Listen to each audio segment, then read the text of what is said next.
Hello and welcome to Artistic Connections. I'm Clarence Reynolds and thanks for joining us. Artistic Connections showcases local arts organizations and how they strengthen the community by connecting you with creative opportunities and experiences. Join me as we meet people from Central Florida who are involved in making our community a wonderful place to live, work, and play. The Florida Alliance for Arts Education is dedicated to improving, enhancing, and promoting arts education in Florida. The FAAE vision is simple: for all Florida communities to have broad-based cultural programs available to support lifelong learning in and through the arts. To tell us more about it is Dr. Mary Palmer, founder, and Carol Vick, executive director of the Florida Alliance for Arts Education. Welcome, ladies. Thank you, Clarence. So tell us about the mission of your organization, because education in arts is something that seems to be slipping away in public education for sure. But why is it important that we have this organization? This organization really does help to shine a spotlight on what's good that's happening in arts education in Florida schools. It's a statewide organization, and so we look at what's happening and we help people understand what's going on in these various schools. But we also help to improve and enhance what currently is happening. In order to really promote that, we have a school recognition program that recognizes schools that are doing excellent work in arts education. And so that's just one of the things that we do to help achieve that mission. So as an organization, you are helping to sort of undergird the arts education that exists currently in schools. Definitely. By sort of helping them to create curriculums or to bring in real artists, because often an art teacher may have not been an artist for a while. And so is that what you're trying to do? Well, so a very important part of what we do is professional development for educators as well as for teaching artists and community arts organizations.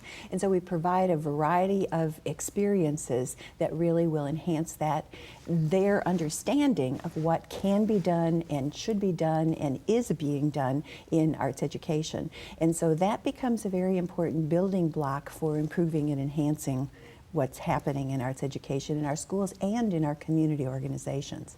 I'd like to know what was the spark that inspired you to create this organization, because it really is a necessary bridge of education and really keeping things up to date for the arts community in schools. It really is. Well, 25 years ago, I was lobbying for music education. My first day of lobbying, I realized I could not be talking about just music education. I needed to be talking about all of arts education. And so this led to a communication between the Florida Department of State Division of Cultural Affairs and the Florida Department of Education to bring those two agencies together to support arts education in our schools and communities. And so the Division of Cultural Affairs really focuses on community arts, whereas the Department of Education really focuses on schools. And so bringing together these two agencies and the related groups that are a part of those agencies, or at least affiliate with those agencies, was a really important step to looking at arts education not only in our schools but also in our communities. And so that was the spark. And what kinds of outcomes have you seen? What's the response been? What's been the home runs that you've hit as an organization? You want to talk about that? Well, we've had a lot of home runs. The Arts Achieve Model Schools program has been going on for, I believe, since 2001. So we've recognized schools around the state for their exemplary arts programs, and that also helps to promote the continuance of arts education. And what is really important as well with the upcoming jobs of the future in our state we're third in the nation for technology. And most people do not realize that the technology industry, the skills required for that, are a mirror image of the skills derived from an education that includes the arts, and specifically in arts education. So the recognition programs that we promote are professional development for teaching artists. We have a series of webinars. We also have days of professional development throughout the state. It's a single day that promotes arts integration. So we're integrating the arts with academic subject areas, and we're part of we feel that the movement from STEM education to STEAM education is vitally important. So with that A being the arts, right, which people don't know. exactly. Yes. And it's also important that we're able to provide these opportunities economically for educators, because teachers are required a certain number of professional development hours to keep their certifications clear. And as we all know, you're not a teacher because you're getting rich being a teacher. Right. So we keep the costs of these days low. We also have a summit every summer that we provide a lot of professional development there. We bring in speakers from around the country, and we also teach leadership at that summit, how to be a leader in your school and your community, and how to advocate for the arts, because it is really critically important that we keep arts education at the center or the core of education in our state. What, were you going to say I something? was just going to say that some of our work has also garnered national attention. Recently, we were recognized by Michelle Obama for our work with arts integration and for the way that we are reaching out to the community, but not only locally, throughout the whole state, and the way that we're developing programs and ideas that are changing the way teachers are teaching within their schools.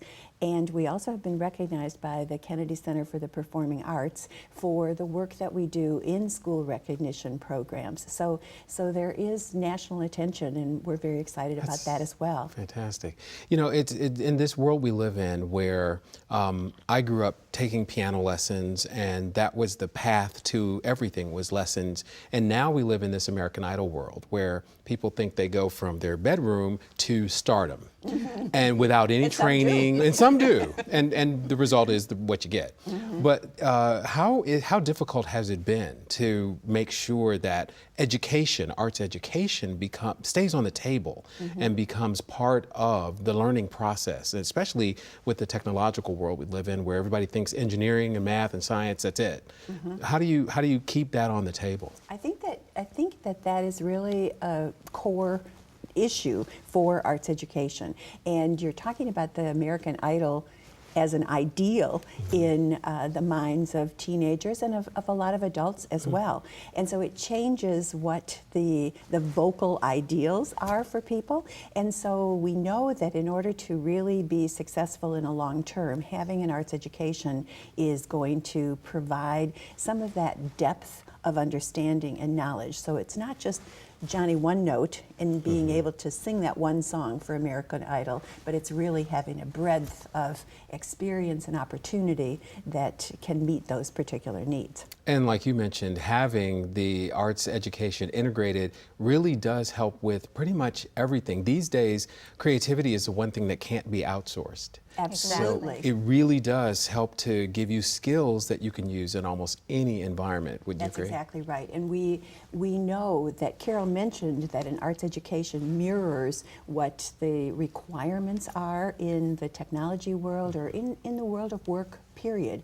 And so through our arts education programs, we really are developing collaborative skills and really developing creative thinking, really looking at critical thinking. And the kids who are engaged deeply in arts education tend to be scoring higher on their various kinds of academic measures, and they tend to be the students that stay in school and have reasons to really be there and be a part of things. It's an identity for kids in schools, and kids need an identity that is positive. Absolutely. I also attended a one-day conference last week about the impact of the creative economy on our state. And as a part of this conference, there were two entrepreneurs from industries that are not considered arts-related. One develops technology, and the other one develops green initiatives for the home. And both of them spoke about how when they're interviewing people now, they don't look just at the hard skills that they've learned. What they look at first is this person involved in the arts or involved in creativity in any way?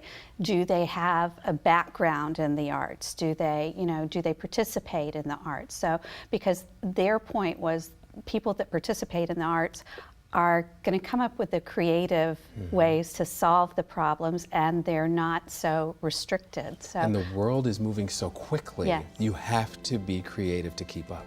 Absolutely. Yeah. Thank you, ladies, for being with us. Thank you so much for having Thank us, you for having Clarence. us. For more information about Florida Alliance for Arts Education, please check out FAAE.org. And that's it for another edition of Artistic Connections. Remember, there is a world of discovery waiting for you right in your own backyard. So get out there and enjoy the arts.